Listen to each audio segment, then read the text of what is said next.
Deficiência de vitamina B12 causa depressão, tem trabalhos publicados, causa anemia, já discutimos aqui, pode aumentar a homocisteína, pode causar osteoporose, tudo isso eu já discuti, pode causar infertilidade, já discutimos isso também, e pode, inclusive, chegar a causar aborto espontâneo por deficiência de vitamina B12, tá? E aqui tem, ó, causa tremores, causa depressão, causa quadros psicóticos, fadiga crônica, dores generalizadas, paralisias e doenças neurodegenerativas. Tudo relacionado com a deficiência de B12, essa epidemia invisível ao sistema de saúde. Deficiência de B12 pode comprometer o funcionamento de praticamente todas as áreas do organismo, tá?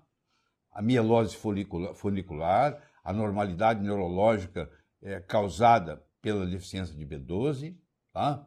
Deficiência de B12 causa mudanças mentais, paranoia, depressão, perda de memória, comportamento violento, sinais de Parkinson, incontinência urinária, perda de visão, desmielização, ataques isquêmicos transitórios, mini-strokes, acidente vascular cerebral, infarto, palpitações, anemia megaloblástica perniciosa, dor abdominal, refluxo esofágico, constipação, diarreia, alteração do Papa Nicolau, no exame do smear, incontinência, impotência, infertilidade. Olha a quantidade de patologias desencadeadas por uma deficiência de B12.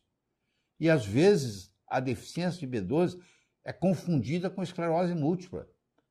O médico faz o diagnóstico de esclerose múltipla no paciente e ele não tem nada mais, nada menos que a deficiência de B12. Só que a deficiência de B12, a esclerose múltipla, ela vai em ciclos, ela melhora, piora, melhora, piora. A deficiência de B12 não, ela só vai piorando. E as lesões neurológicas vão ficando permanentes. É esclerose múltipla ou é deficiência de B12? É a pergunta que você tem que fazer. E como não existe um dado específico para a esclerose múltipla, não tem garantia que é esclerose múltipla, fechou o diagnóstico, é sempre uma hipótese, então eu tenho que começar fazendo o seguinte: o paciente tem sintomatologia de esclerose múltipla, eu dou para ele B12. Não custa nada, é baratinho, tá? O diagnóstico de esclerose múltipla é sempre um desafio, uma vez que não há um teste que realmente comprove ou exclua o diagnóstico. Até mesmo a ressonância magnética não tem especificidade de 100% e não é capaz de diferenciar a esclerose múltipla da deficiência de B12 ou qualquer outra causa. Então, já que eu não tenho um jeito de fazer isso, é melhor eu tratar. É o chamado extravantibus. Eu trato.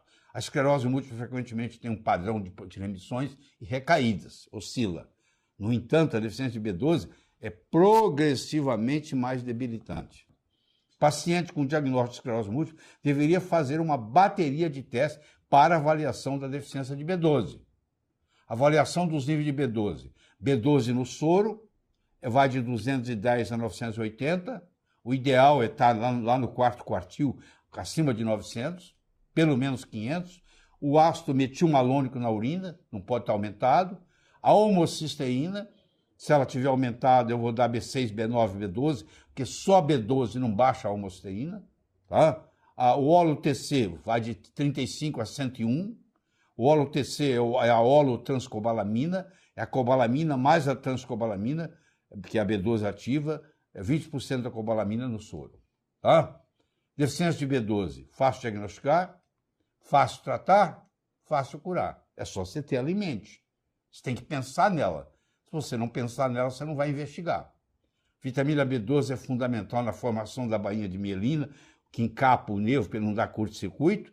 As pesquisas têm mostrado que o organismo requer níveis normais ou mesmo maiores que normais para reverter a lesão mielínica causada pela esclerose múltipla. Então, o paciente com esclerose múltipla também se beneficia com a aplicação de B12. Deficiência de vitamina B12 não diagnosticada, tratada, leva a uma degeneração combinada, subaguda, da medula espinhal e dos nervos periféricos, do cérebro e do nervo óptico. Irreversível. Existem cada vez mais evidências correlacionando deficiência de B12 com doença de Alzheimer. Contribui. Se eu tenho predisposição ao Alzheimer e eu tenho deficiência de B12, isso vai acontecer, o Alzheimer vai chegar mais rápido. A deficiência de B12 piora a sintomatologia do Alzheimer e também pode ser um fator causal. Deficiência de B12 em crianças causa sintoma parecido ao autismo e esses sintomas melhoram com a B12. O Dr. Arnold Brenner, nos seus estudos com B12 injetável, observou mudanças substanciais no comportamento do paciente com autismo. Tá aí a publicação dele. Então, isso é muito interessante. Você imagina o que é para um pai que está enfrentando o problema de uma criança com autismo e, de repente, é deficiência de B12, que está mimetizando a sintomatologia do autismo. Indivíduos deficientes em B12 são mais vulneráveis a reações adversas no processo de imunização. Em outras palavras, se uma criança tem deficiência de B12 e a outra não tem, essa criança que tem deficiência de B12, ela pode ter muita complicação com as vacinas, inclusive de não ficar imunizado, de receber a vacina e não ficar imunizado. Talvez muitos desses pacientes que estão tendo Covid e não estão ficando imunizados, pode ser que seja por deficiência de B12. Eu estou só cogitando aqui, é uma hipótese.